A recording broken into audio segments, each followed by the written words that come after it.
Alright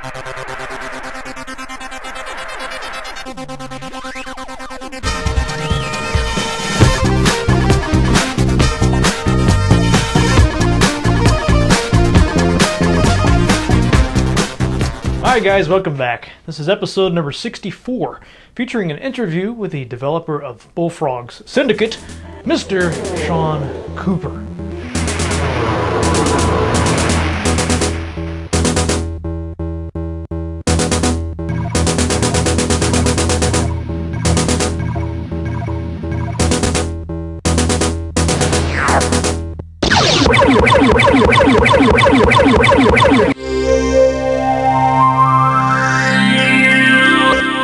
As you know, if you've been watching Matt Chat for a while, Syndicate is one of my favorite games for one of my favorite platforms, the Commodore Amiga.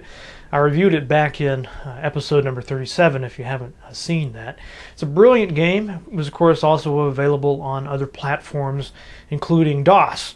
So if you haven't played it, that's a really easy game to get up and running in DOSBox. I highly encourage you to seek it out. So anyway, I had a wonderful chat with Mr. Cooper. We talked about all kinds of things. I'll see if I can post the unedited audio for you on Armchair Arcade, so stay tuned for that. Anyway, without further ado, here is Mr. Sean Cooper. In the 80s, in my teens, so 1983, 1984, 1985. Let's go back a little bit further. 1981, when I first saw my first computer, they delivered a BBC B Micro, which was manufactured by Acorn.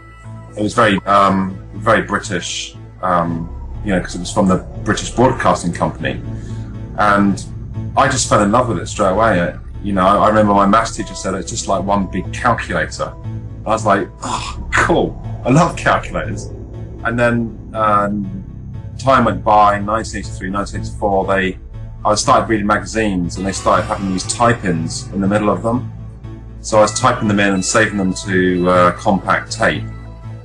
And you can imagine sat there typing in 6 pages of code, probably about 50 lines on each page, getting some bits wrong and trying to make it work. And then eventually I started changing the code. So I thought, oh, I'm going to make that faster, or I'm going to do this with it, or I'm going to do that with it. And then until my father bought me my own computer, and then I really, had because I was using the school, so as soon as I had one at home, that was it. Every evening, every bit of spare time, it was meant to be for the family, but it sort of ended up in my room, so I used it excessively, probably wore it out. And then I moved on to a machine called the Archimedes, which was a RISC-OS processor, and got into machine code a little bit from a few guys that I knew. They kind of knew how to do it, and they showed me a couple of things, and it literally was like a calculator because of the reduced instruction set. You were doing very simple sums and then storing the memory. So I think once I got the hang of that, then I thought, well, you can pretty much do everything with that and do it very quickly.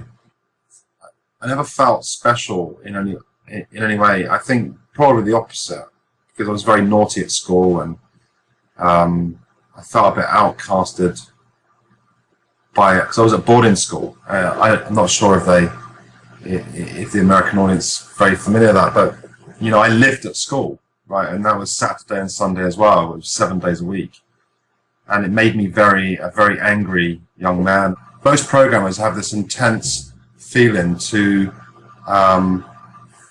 ultimate concentration and very narrow-mindedness when they're doing it. I think there's not many people in the world, I don't think, that can sort of do that, where they can concentrate so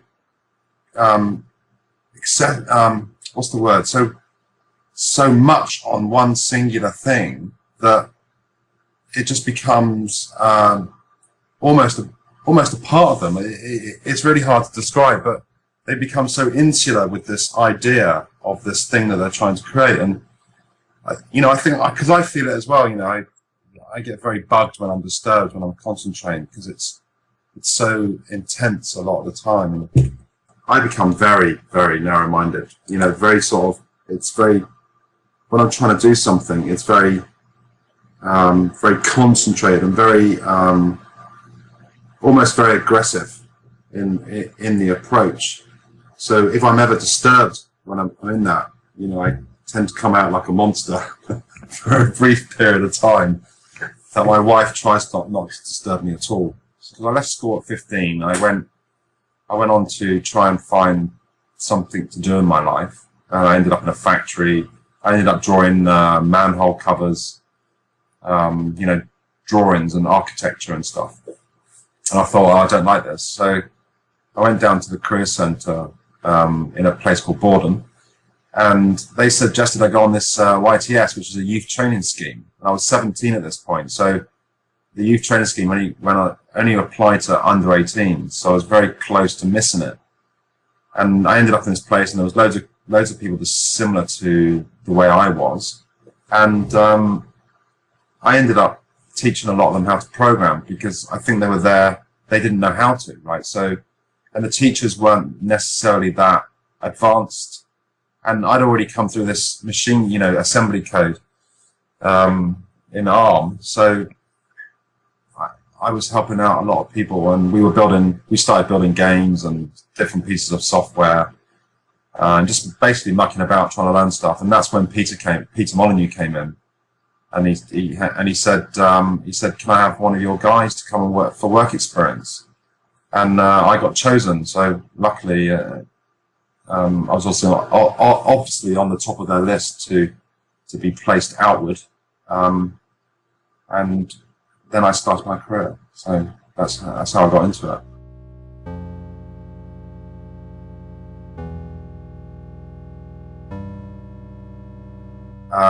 It was as if he came in and said, give us one of your guys, and then left again. And then I was sent round to his offices. And I had to, first of all, I had to find this address, which was above a hi-fi shop. And then I rang the buzzer and no one answered. And I rang it again and no one answered still. So I was outside for like 10 minutes. And then someone answered. Hello? I said, hello, it's Sean. Who? Sean. And it went silent, and then for 5 minutes no one let me in. So I just thought, oh, perhaps they don't want me anymore. And then someone said, push the door. And I went, and I pushed it and it wouldn't open. He said, push the door. So eventually I got inside. It was Peter on the phone on the other end of the line, and eventually I met him, and I didn't know what I thought at the time. You know, there was Les was there at the time, and Glenn, and Peter, and they were quite a bit older than me, and I was very young. You know, I was 17, 18 years old, and I was just like a little kid. You know, and these guys were adults, and I can't really remember the day that I met him. I remember seeing the machines, because they had they had this very small room, and there was like 10 computers in there.